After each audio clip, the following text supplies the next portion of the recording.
iyadoo si ballaaran loogu dareemayo dabaaldega 1 Agosto oo ku beegan xilliga dhidibada loo aasay dawladda Puntland laga dareemayo magaalooyinka waaweyn ee Puntland ayaa sidoo kale waxa laga xusay magaalada Buuhoodle ee gobolka Cayn iyo sidoo kale xidda oo ka tirsan gobolka Karkaar mar kale wariyahayaga Cabdulqaaliq Cabdirasaaq Jaamac ayaa Buuhoodle fayntaasi inooga soo diray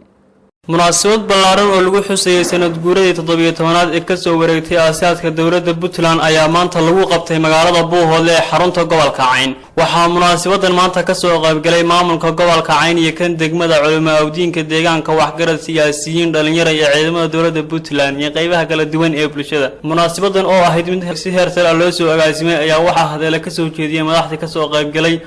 oo ugu hambalyeynaya shacabka reer Puntland sanad guurada 17aad ee dhismaha dawladda Puntland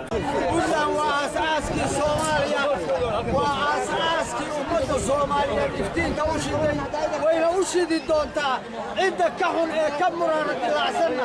وحويا إلهي هسوهدي يا نولانا إلهي هسوهدي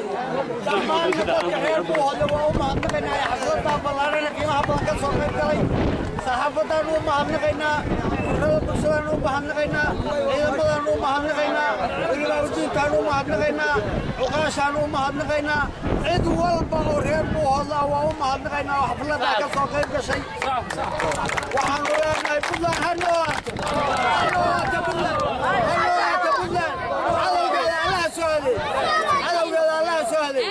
السلام عليكم ورحمة الله الصوماليات waxaan maanta halkan isugu nimi oo aynu ku xusaynaa xafladda ballaaran ama munaasabadda ballaaran ee 1 Agost cid kasta ay mas'uuliyad ka saaran tahay waa maalin la asteeyay in ay Puntland ay dhalatay oo lagu iftiimiyay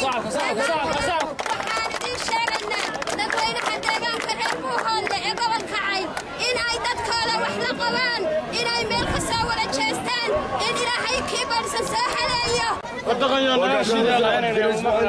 وطليع برمتك بوليس كبودلاند بوهودله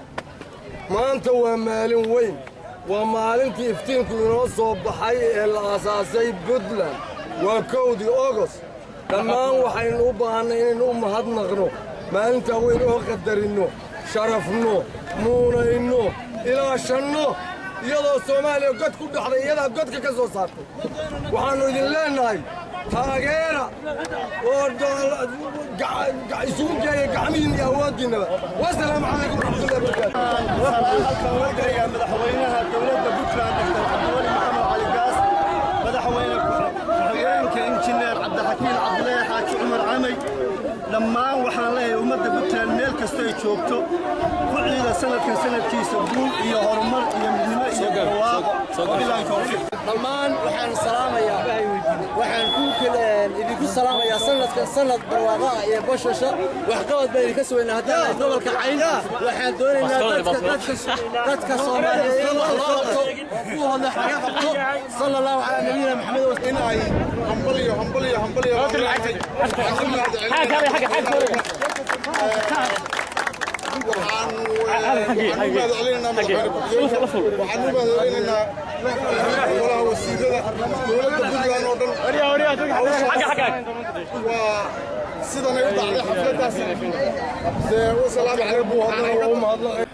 Cabdulqaaliq Cabdirasaaq Jaamac